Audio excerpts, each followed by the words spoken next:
Julien Alfred's unstoppable rise. Emotion surge as Diamond League revisits the glory days. Hello everyone, welcome back to my channel. Before starting the video, please subscribe and keep watching for more details videos.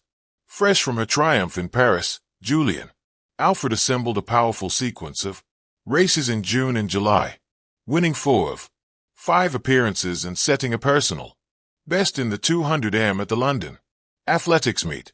Her 21.71 seconds, there was not only a career best, but also a new meeting record, underscoring her ascent to the very top of global sprinting. Yet just as the conversation around her dominance was building, confusion and uncertainty began to shape the narrative of her year. But before taking those steps back, let us share the good news first. The official Instagram account of the Zurich Diamond League at Welkult shared the update of Julien Alfred to be back in the Zurich Diamond League final. The post reading, ladies and gentlemen, Olympic champion Julien Alfred, glowing star, August 28th, Let Run Stadium, 2002, Central European Time, captured the zeal the entire community must be feeling, especially after all that happened in mid-August. Organizers and media outlets reported that Alfred had suffered an injury, claiming she would miss 3 important stops in Cilicia, Lausanne, and Brussels. Headlines declared the absence of the 100-meter Olympic champion, and the prevailing storyline painted a portrait of physical setback weeks before the season's decisive events. Yet, her performances remained among the finest of 2025. A 10.75-second run in Stockholm ranks second in the world this year behind Melissa Jefferson-Wooden, and her consistency across varying conditions from Oslo to Monaco had already secured her ticket to the Zurich final. It was here that the central issue emerged. Alfred later told the St. Lucia Times that she was neither injured nor sidelined. She described the reports as fake news, explaining that she was fine and healthy, but deliberately stepping away to focus on preparation for Zurich and the World Championships in Tokyo. In her words, she was working on things in preparation for the last few races. The revelation placed scrutiny on the reliability of the Diamond League's communications and highlighted how swiftly misinformation can alter the perception of an athlete's trajectory. For Alfred, the damage was not physical, but reputational, with her name tied unnecessarily to fragility rather than discipline. This was not the first time that her relationship with the Diamond League has been unsettled. Earlier in her career, she struggled to balance commitments across the circuit, and her training load often clashed with scheduling demands. Now, as the reigning Olympic 100-meter champion, the stakes are higher. By stepping away from Cilicia and Lausanne voluntarily, she may have sacrificed anticipated matchups with Jefferson-Wooden and Sha'Carri Richardson, but she protected her long-term goals. The Zurich final at the end of August, followed by the World Championships in Tokyo, will demand her absolute sharpness, and she appears determined to manage her own timeline, regardless of outside speculation. The Zurich organizers have confirmed that Alfred will line up in the 100 meters. This return sets the stage for a direct test of her resilience after a month of conflicting narratives. The broader lesson is as important as the race itself. In a sport often defined by fractions of a second, clarity of communication can be as crucial as performance on the track. The Diamond League has acknowledged its earlier missteps and the shift in tone around Alfred suggests that the circuit is eager to restore credibility. Whether she wins in Zurich or not, Julien Alfred has already asserted control over her story by running fast when it mattered, and by challenging the misinformation that briefly threatened to derail her season.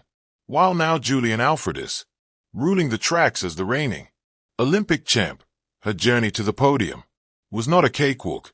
Alfred reflected on how poverty, loss, and sacrifice shaped her path to Olympic 100-meter gold. Julien Alfred turns poverty and sacrifice into Olympic 100m glory. Julien Alfred speaks of victory in Paris with the candor of someone who understands the cost of ambition. Hi. Journey to the Olympic 100 meters title did not unfold in comfort, but was shaped by deprivation, solitude, and an early confrontation with grief. The sacrifice to leave my family at a tender age, the age of 14, to just chase my dreams. It was definitely a tough decision for me, she recalled, underscoring the distance she accepted in order to pursue a career that once seemed far beyond her island's reach. Her words are never far from the memory of hardship. Some days my mother struggled to find something for us to eat, but I never gave up. I kept pushing, she reflected. Childhood in St. Lucia meant running without proper shoes and watching her mother stretch scant resources to feed the family. Later, the death of her father brought such a sharp interruption that she temporarily left the sport altogether. These moments, however, built the resilience that allowed her to endure the long years of training abroad where she was compelled to live apart from the familiarity of home and the presence of her closest relations. Now with an Olympic gold medal resting in her nation's history, Alfred speaks of a balance between anguish and satisfaction. There have been so many things that I can't pick one, but I think all those challenges that I've been through have prepared me for what's to come in my life, she explained. For Alfred, triumph is not only the title of the world's fastest woman, but the affirmation that perseverance, forged in poverty and sharpened by personal loss. In the unforgiving world of athletics, reputations rise and fall in the blink of an eye. Few know this better than Julien Alfred, the St. Evolution sprinting star who has lived through the full spectrum of emotions, praise, doubt, criticism, and now redemption. As the Diamond League season powers forward, Alfred's name is no longer whispered with hesitation. Instead, it is spoken with renewed admiration, proof that even in a sport defined by milliseconds, time can also heal. Just a year ago, conversations about Alfred often came tinged with disappointment. Her incredible collegiate career, highlighted by NCAA dominance and an NCAA 60-meter record, had not yet translated smoothly into consistent professional brilliance. The transition seemed rocky, and fans questioned whether the sprinter who once promised to be the Caribbean's next great beacon could truly shoulder that weight. Mistakes on the track, be it misty starts, pressure-filled collapses, or races where she faded against bigger names, were amplified as signs of fragility. But 2025 has rewritten the narrative. Race by race, stride by stride, Alfred has reminded the world why a name once carried so much excitement. Instead of faltering under pressure, she now seems to thrive in it. Her explosive start remains her signature, but it is her newfound composure in the last 30 meters that has transformed her from a fast starter into a genuine Diamond League contender. Thanks for watching.